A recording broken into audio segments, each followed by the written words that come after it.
Bonjour les amis, bon retour sur ma chaîne. La semaine dernière, nous avons parlé comment faire du stress notre ami. Nous avons parlé de l'incroyable étude de l'université d'Harvard. Aujourd'hui, nous parlerons de la manière dont nous pouvons utiliser le pardon comme un autre moyen pour soulager le stress. Comme d'habitude, je vais partager avec vous ma propre expérience. J'ai failli me faire violer par mon propre prêtre il y a cela quelque temps. Les amis, réfléchissez un peu une minute. Quand une personne que vous aviez tant aimée, une personne que vous étiez très proche, euh, avec qui vous avez donné toute votre confiance, vous trahit, comment vous sentirez-vous? De toute manière, je suis sûre que vous vous sentirez blessé, n'est-ce pas?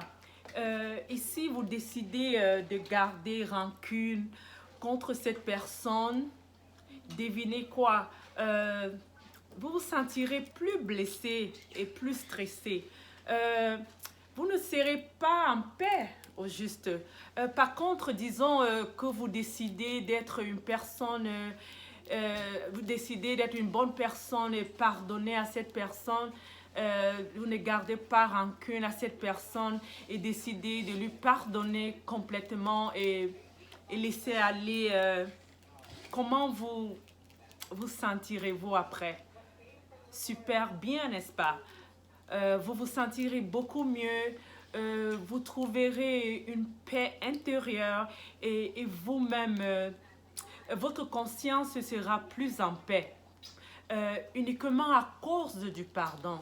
Donc la plupart du temps, la plupart des gens utilisent le pardon comme un moyen de garder leur paix et leur joie, de rester en bonne santé et très heureux. Tout comme le sport, je vais partager avec vous une expérience très personnelle où j'ai utilisé le pardon comme un moyen pour me soulager du stress. Avant cela, je vais d'abord expliquer ce que c'est que le pardon. Le pardon peut être défini comme une décision consciente et délibérée de liberté, de sentiment, de vengeance à l'égard d'une personne ou d'un groupe de personnes qui vous ont fait beaucoup de tort, qui ne méritent même pas votre pardon. Le pardon est pour notre propre croissance et pour notre bonheur, quoi.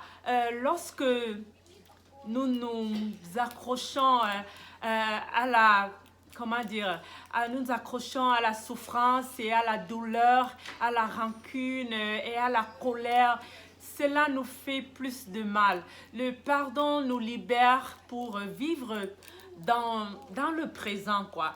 Le pardon nous permet d'aller de l'avant sans colère ni chercher à se venger, quoi. Il y a de cela de nombreuses années, lorsque j'étais au lycée à la ville appelée Newark, dans le New Jersey, ici aux États-Unis d'Amérique, j'étais à ma dernière année au lycée et me préparais pour l'université. J'ai reçu une lettre d'acceptance à BMCC, l'université à Manhattan, ou une ville de New York. Mais cette université me demandait que je fournisse une lettre de soutien de mes parents, quoi. Puisque je vivais seule sans mes parents, mon papa était au Cameroun et ma maman déjà décédée. Ils ont dit que je ne pouvais obtenir ces lettres de par mon prêtre. So, j'avais juste besoin que le prêtre de mon église il déclare que je vis sans mes parents et que l'église me soutient avec mes besoins de temps en temps. parce que en tant que mineur, c'était une obligation pour être admis à l'université, quoi. J'étais très active dans mon église. J'étais membre de la chorale à 7 ans. Notre prêtre, par contre, il me connaissait très très bien. L'église connaissait comment je vivais. Je vivais seule avec sans mes parents. Bref, il connaissait ma situation. J'étais très très proche de mon prêtre. Il était comme mon papa, mon père biologique, quoi. J'étais très ouverte d'esprit avec le curé de mon église. Je lui racontais tous mes problèmes et mes situations familiales, quoi. À cette époque, j'étais nouvelle aux États-Unis et il y avait à peine 14 mois. Comme je l'ai dit, j'avais des relations très proches avec le prêtre de mon église. Il était comme un papa, je lui faisais beaucoup confiance. L'église m'aidait de temps en temps avec des besoins alimentaires et autres choses, parfois avec un peu d'argent. Quand je n'arrivais pas à payer mon loyer, je travaillais en même temps à temps partiel dans un salon de coiffure africain après les études pour pouvoir payer mon loyer et prendre soin de mes petits besoins. En résumé, je vais dire, l'église était la seule famille sur laquelle je puisse vraiment compter. Mon seul soutien, quoi. Un dimanche après la messe, je me suis précipitée auprès du prêtre pour lui parler de la lettre dont l'Université de New York avait besoin pour mon admission à l'université. Il m'a dit, pas de problème, de passer le voir mercredi à son bureau à 16 heures. Il aura la lettre prête pour moi. Son bureau n'était pas loin de l'église. C'était 6 pas à l'église, quoi. Je suis allée mercredi, tout juste après les études, à l'heure convenue. J'ai sonné à la porte, sa secrétaire a ouvert la porte et elle m'a dit que le prêtre est en haut dans son bureau, à l'étage, au 2e niveau. Et elle a ajouté en disant qu'elle était sur le point de sortir, qu'elle avait fini pour la journée. Cela signifiait que ce n'était que moi et mon prêtre, tout seul dans tout le bâtiment. C'était une grande maison à 2 étages. Donc je suis donc montée à l'étage. Mon prêtre était assis dans son bureau. Il m'a salué. Il était très très heureux de me voir. Je lui ai rapidement expliqué la raison pour laquelle je suis venue pour prendre ma lettre d'admission à l'université. Il a sorti la lettre. La lettre était bien faite et notarisée. J'ai pris la lettre et je l'ai remercié. Après l'avoir mise dans mon sac de classe à dos, il m'a attrapé par la main ce jour-là. J'ai eu la chance que c'était en hiver. Bref, j'avais des vêtements d'hiver, un pantalon en jean, au moins 3 chemises, y compris ma jaquette du froid.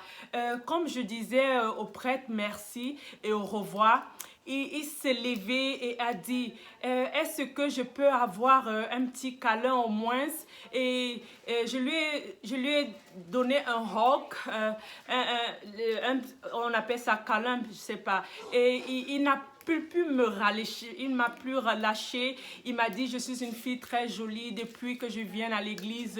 Il n'arrivait plus à se contrôler pendant la messe et que mes beaux yeux lui font perdre le contrôle chaque fois qu'il me voit à l'église. J'étais troublée alors que pendant que je me battais pour sortir de ses bras, il a refusé de me laisser partir. Il est devenu comme un lion enragé et a commencé à m'embrasser profondément. Je pleurais en lui suppliant d'arrêter. Il était si fort que je ne pouvais pas me sortir de ses bras. Il était un noir, à peu près 40 ans, et je me suis combattue si fort pour qu'il n'aille pas plus loin. J'ai commencé à retirer, il a commencé à retirer mes vêtements. Je l'ai mordu si fort qu'il a sauté de moi. J'ai profité très vite, rapidement. J'ai sauté l'escalier, j'ai roulé et je me suis retrouvée en bas. J'ai roulé comme une balle du premier niveau jusqu'en bas. J'étais aussi le point d'ouvrir la porte. Il a sauté très rapidement en bas des escaliers et a atterri sur moi. Et il a continué là où il s'était arrêté. Il a continué avec les baisers et en essayant de déchirer mes vêtements. J'ai continué à me battre jusqu'à ce que mon corps ne puisse plus. Et j'ai commencé à crier au secours aussi fort que possible, en frappant la porte aussi très fort que possible. Il n'avait pas le choix que de me laisser partir à ce moment-là parce que les voisins seront venus cogner à la porte ou auront appelé la police, quoi. Il m'a demandé de me taire et de rester tranquille et qu'il va me laisser partir. Mais à une seule condition, que je n'ouvre jamais ma bouche et de parler de ce qui se passait. Et sinon, il me fera du mal, quoi. Après m'avoir menacé de vie, il a ajouté en disant que à partir de maintenant, à partir d'aujourd'hui, je vais prendre soin de toi, de ton loyer et de tous tes besoins en une seule condition, que tu restes silence. Je lui ai dit, mon prêtre, je ne veux rien de vous, ne vous inquiétez pas, je ne dirai rien. Après l'avoir rassuré, il a ouvert la porte et me laissé partir finalement. Je suis rentrée chez moi avec des bosses sur tout mon visage, mon corps. J'avais tellement peur à ce moment-là, très peur. Ma roommate de chambre dans l'appartement m'a demandé, mais Vicky, mais qu'est-ce qui s'est passé? Tu t'es bagarré, tu t'es battu à l'école. Je pleurais, j'étais si effrayée que je voulais lui dire, mais j'entendais encore la voix et les menaces du prêtre résonner dans ma tête là. J'ai gardé le secret depuis ce jour jusqu'à présent. Après cet abus, je suis devenue tellement stressée après cet épisode que je ne pouvais plus socialiser avec d'autres amis à l'école. J'ai commencé à me retirer des autres élèves. J'étais que dans mon coin, quoi, toute seule. Je ne pouvais plus faire confiance facilement. Toutes les nuits, j'avais des attaques de panique. Je suis allée dans une autre église catholique car je ne pouvais plus retourner dans cette même église, quoi, avec tout ce qui s'est passé. Quelques mois plus tard, je suis allée en retraite spirituelle, quoi. Un prêtre était en train de prêcher du pardon.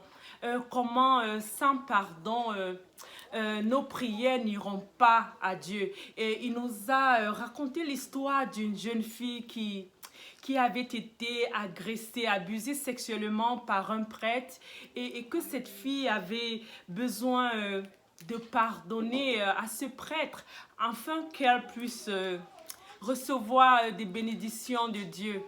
C'est comme si il racontait mon histoire. J'étais très touchée et étonnée, quoi. Je me suis sentie coupable et j'ai commencé à pleurer parce que depuis que ça s'était passé, je n'avais jamais pardonné à ce prêtre-là.